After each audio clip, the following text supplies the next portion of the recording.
Hello everyone, Jill here and welcome back to my channel. Today I'm going to share with you one of the easiest sourdough recipes I have ever made in my entire life. This is a sourdough discard cracker recipe that I came up with, and the best thing is not only how simple it is, but also how quickly you can make it.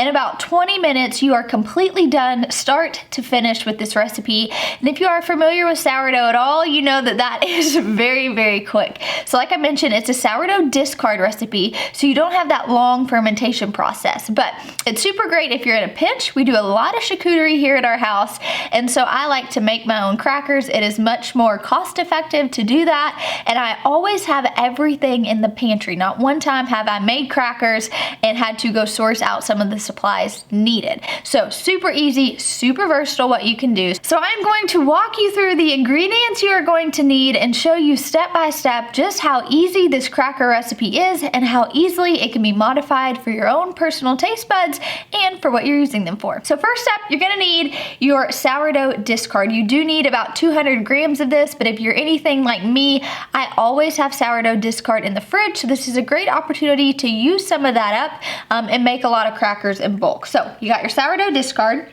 You are going to need a good quality olive oil.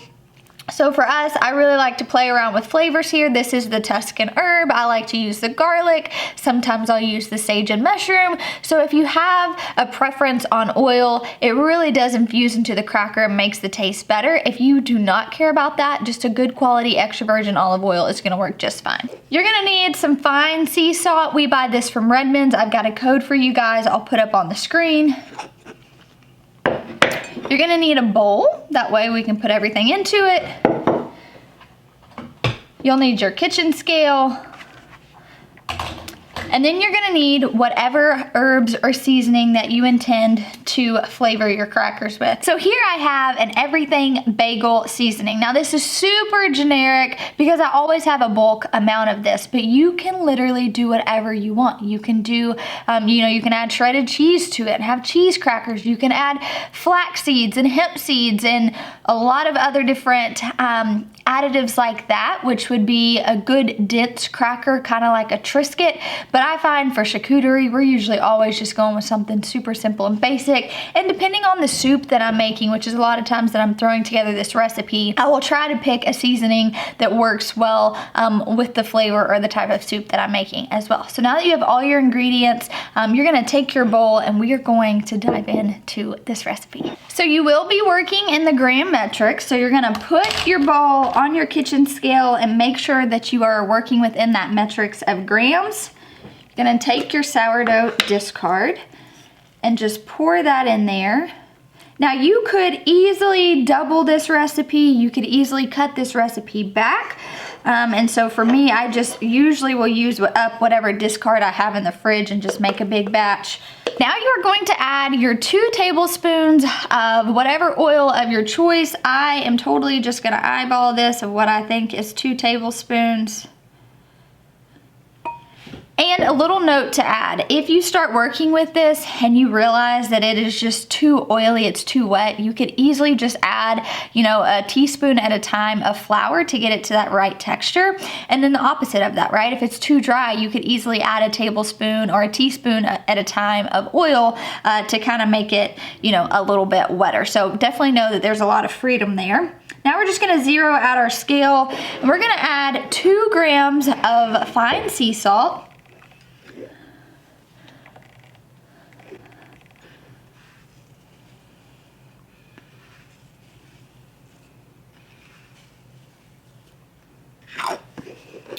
One thing that you want to be mindful of too is sometimes when your scale is working with such low metrics, it won't pick up. This might be an area where if your scale's not picking up, just add a couple teaspoons. And then you are going to add 10 grams of whatever seasoning of your choice. So this is where I'm gonna add that everything bagel seasoning.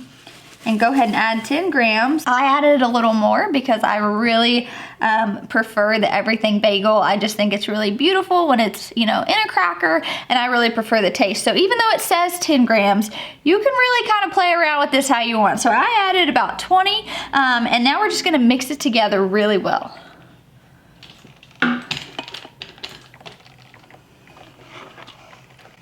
it will be the consistency of like peanut butter. So if you notice that it's not, that's when you might start troubleshooting and adding, you know, either more of one thing or the other. The great thing about this recipe, you cannot mess it up. You can always add more oil or more flour and more salt and more seasoning. And so it's kind of a foolproof recipe. That's why I think it's one of the easiest recipes if you're starting out. And because it is that discard, it didn't have that long fermentation, so you're not necessarily going to have the nutritional benefits, but you're gonna have that real true sour taste, which I find a lot of people like, and it's really just delightful in a cracker. So you can see here, I've got it good and mixed. This is kind of runny, but I prefer my crackers to be thin. So this is what I'm going to keep the consistency as. Now you are going to get a baking sheet lined with parchment paper. So you can see I have that here, and we're just gonna lay this out and spread it out as thin as possible.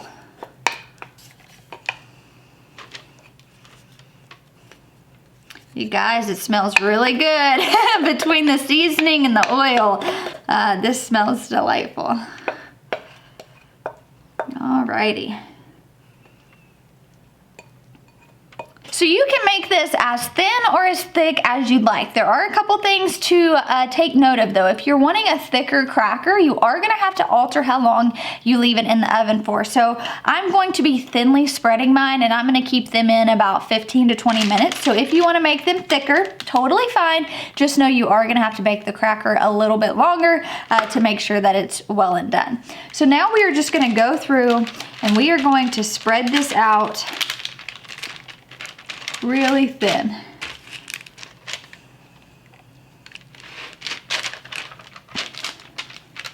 I am trying to keep some sort of shape here. I'm gonna make mine into little, you know, squares. So I'm just trying to make a rectangle here.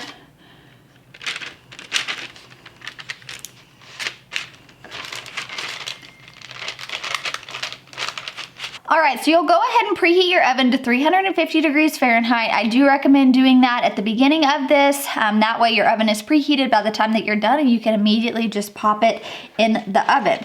But you guys can see here, I have got a nice thin layer. Now, if you wanted to go in and add additional seasonings on here, or even maybe some fresh herbs or some dried herbs, you certainly can do this. This is where you can really play around with this recipe and really kind of fancy it up if you like. For the charcuterie, you know, you could add some fresh rosemary and thyme. There's a lot of things you can do. I'm pretty basic. I'm just gonna keep it like this and not add anything additional on top. So once your oven has preheated, you will go ahead and stick this in the oven. One thing that we're gonna do though is we're gonna set a timer for about half the time. We're actually gonna pull this out, and I will show you guys in depth, so don't worry, but we're gonna score it halfway through, because if you wait for these crackers to completely bake and then you try to cut them into your desired shapes and sizes, they're gonna crack, they're gonna fall apart, they're not gonna hold their the integrity of their structure. So what we're gonna do is we're gonna let them halfway bake. You're gonna take a knife, a pizza cutter, a bench scraper, and you're gonna cut these into your desired shape, put them back into the oven, and let them fully bake. All right guys, it's halfway through my bake. I have pulled my crackers out of the oven, which you guys can see here, and now I'm going to cut them in my desired shape. I actually just like to use my bench scraper that has the metal. I find that this is just super easy. Make sure you're using some sort of protective glove, and we will just start cutting.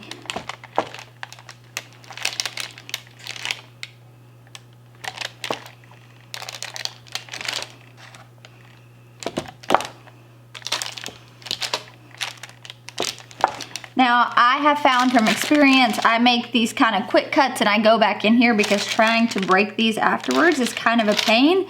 So you do want to make sure that it is good and cut.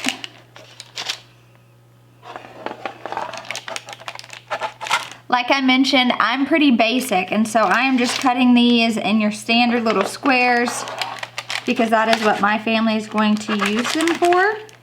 However, you can make these long. You can even use a pastry cutter to put really pretty, you know, edges on this if you'd like. There's a lot of flexibility you can do here.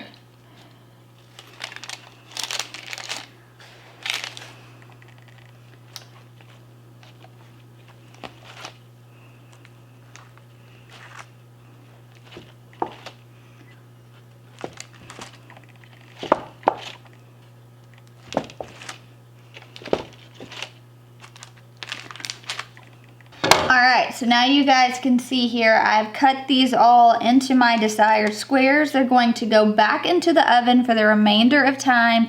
Granted, depending on how thick or thin that you made, you know, your spread, you might have to leave them in a little bit longer. And this is also going to be dependent on the range that you're working with. I find my range cooks a bit hot, so I always kind of back mine up by about 2 minutes. So you're going to need to know your range, but you can see here, these are pretty much halfway baked. If you do have any that are stuck, like I have this one here, now's the time that I would go ahead and fix that, because it is going to be a lot harder once your crackers have fully baked through to kind of fix some of these cosmetic things. All right, friends, I just pulled my crackers out of the oven. They smell fantastic. So my family likes their crackers not like your traditional crackers and super crunchy. So I've kind of pulled mine. You can see the outside here is a little extra done, but the insides are still a little soft because that's how my family prefers it. And that's the thing, you're gonna be able to figure out what your family prefers, what you prefer. But you guys can see here, this is a really nice looking cracker. It breaks like a cracker. You guys can see here how great this is. I mean, it breaks just like a cracker. It has the true integrity of a cracker. It looks beautiful. They taste really good, so that's always a plus. And so I have a few various sizes here. The ones in the middle are a bit smaller and a bit, you know, softer. And then of course the ones on the outside are a little bit crunchier. And y'all, that is it. Within 15 to 20 minutes, I have got fresh homemade crackers on my table. If you want to embrace from scratch cooking, it does not have to be difficult. It doesn't have to mean hours and hours spent in the kitchen. You have to just find those recipes that are gonna work within your schedule and what you have going on. But I hope that you will try this easy sourdough cracker recipe. I do offer this in my 10 simple sourdough recipe ebook that I will link down below. But thank you all for hanging out with me. I'll talk to you soon.